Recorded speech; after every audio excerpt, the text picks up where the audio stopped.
Mr. Mnangagwa has embarrassingly failed to meet the basic needs of the people. It's wicked that the government asks the people to pay a tariff for installing solar, to pay a tariff for buying a generator diesel set, pay a tariff for drilling a bore, simply because it is the duty of the state to provide power and water and energy to its citizens. Yes. So if there is no water on the taps, if I'm able to dig a bore for myself, I am not fighting the state. No. I am helping the state, which has embarrassingly failed on its core obligations, Yes. social services to its people. Yes. The government should be giving incentives to those who are able to dig bores and help their neighbors. It's their duty to do so. Yes. Instead, the government is asking people to pay money to the so-called Zinwa. A government that does not have a functional health system charges people money for ostensibly and allegedly monitoring the water table. Nyika isina magetsi inogona kumonita water table. Water table ipi inomonitwa neZinwa.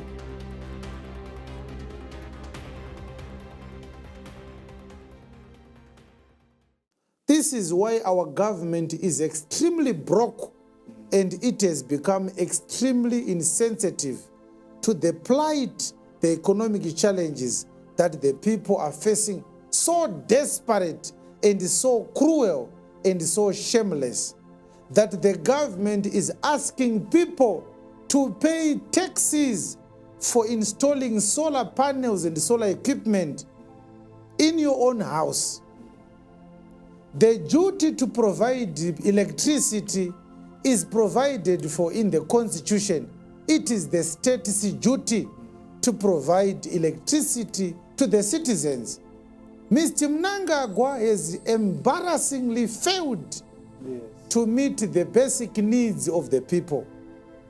Until now, where we are, that ZESA, the electricity services company, state-owned enterprise, it is now installing solar systems on its offices. What an embarrassment. Kona masola pa office ye ZESA. Instead of Mr. Mnangagwa to give incentives like what is happening in Britain, in America, to the people who are able to buy solar, Yes. because it is their duty to do so. Yes. The government is so cruel and so cold-hearted that they are not ashamed to admit that the reason why people are installing solar, it is because as government we have failed. We thank you for helping us cover our nakedness. Imagine a child goes out to find some piece jobs to help the mother put food on the table. When the father comes in the house, instead of thanking this child for helping him fulfill his duties as the provider, Yes. he says to this child, "Give me the change from the money that you worked for. Change yacho ndeyangu, dini baba pamba panapa." It's an embarrassment. So I want you to see things, believers. I want to leave this very soon. I've got so many issues to share with you. I want to show you that our government is wicked.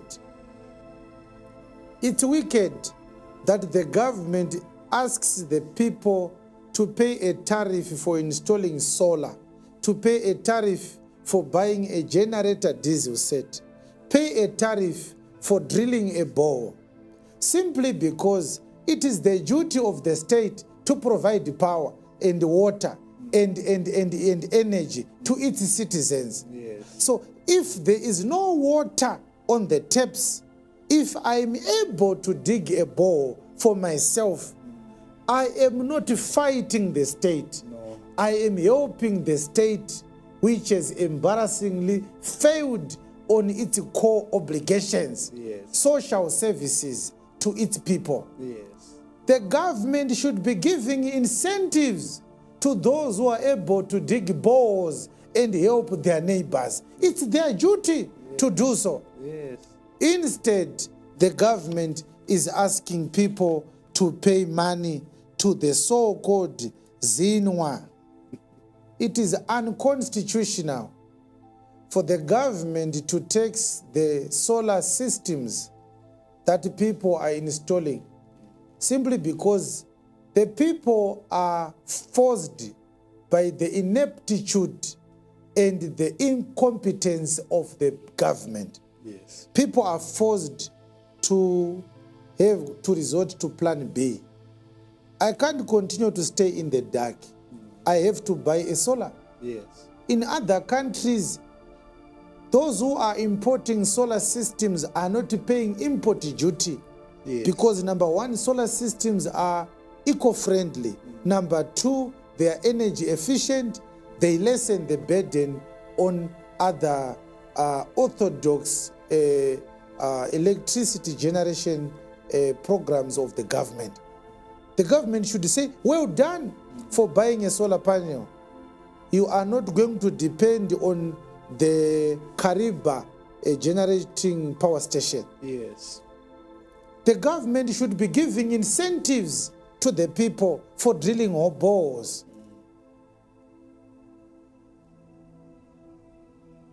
A government that does not have a functional health system charges people money for ostensively and allegedly monitoring the water table. Nyika isina magetsi inogona kumonita water table. Water table ipi inomonitorwa neZinwa. These are bottomless pits of people with big bellies. They will never get enough of our money. But to show you that we are a cursed nation, we need redemption. Yeah. The people cannot unite and say no. Where are our lawyers to challenge the constitutionality of these statutory instruments, these legislations? Where are our lawyers?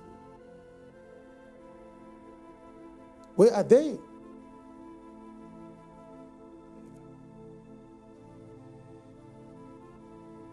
What exactly is the education of Zimbabweans doing?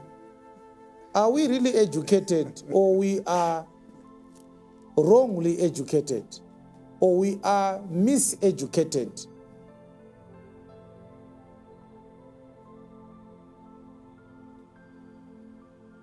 So when you see the bulldozer destroying a house in Belvedere, you feel nothing because yours is safe on that particular day. This is the case I am talking about. Until we are able to care and love one another, we are never going to get good leaders.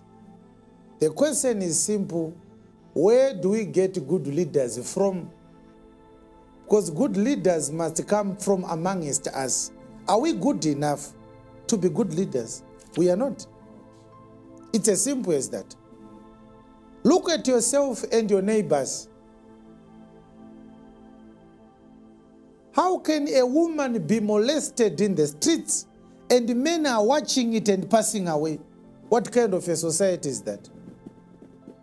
Tell me that there's a politician who can grow love in the hearts of the people. I will repent. That is the invoice there from Zinwa. It's not looking good on the screen, but it is the invoice. They are asking people to pay $100 per year as taxes to the government. You are paying the government because you drilled a borehole, which you did not need to do had the government played its part to bring water to your house. The government has failed. Instead of thanking you for helping them do their job, they are asking you to pay money. You don't see anything wrong with that. You claim to be peaceful. You do not want to be confrontational. You are understanding. You are educated. What a fool. What a fool. What a foolish nation we have become. So my submission today, brethren and fellow Zimbabweans, is that our problem is not in our politics. Our politics is a manifestation of a deeper problem. Yes. It is the society that is a deeper problem. The politics is a symptom of a social problem. Something is wrong with the psyche of a Zimbabwean. Whether you are in Africa or you are in Europe or you are in Australasia or you are in the Middle East or you are in the Americas, it doesn't matter where you are. There's something wrong with the blood of a Zimbabwean. We don't love one another. That is our biggest problem.